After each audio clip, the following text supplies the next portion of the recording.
Hello po. Ayan. Magre-repat tayo ng 2-in-1. So, ito yung gamit kong soft pots. 28 by 25. Manipis lang ito.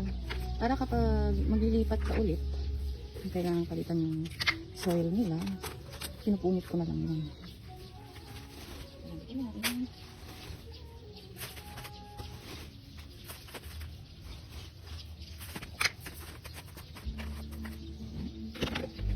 Lagyan natin ng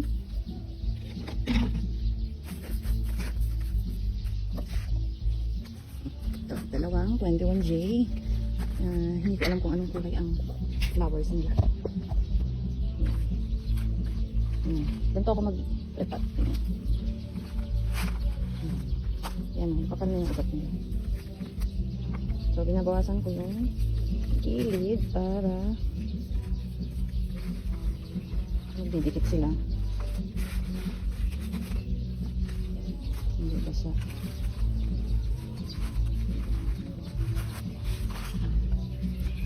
Ito yung mga na-propagate natin nung April 14 ito.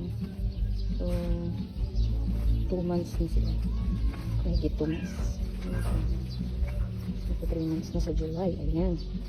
Sorry, hindi ko napakita ng maayos.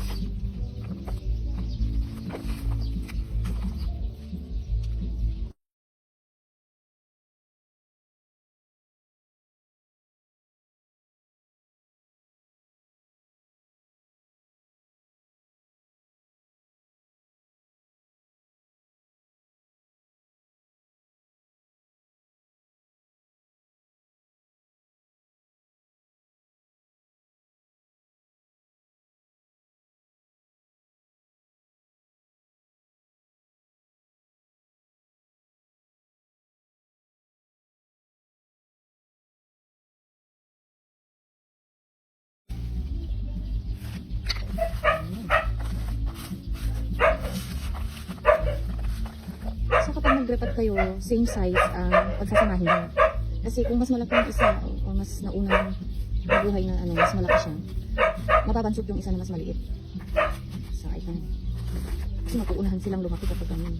Hindi sila same size. Diba? Maganda kasing tingnan kapag. Yan po. Thank you for watching. Happy gardening.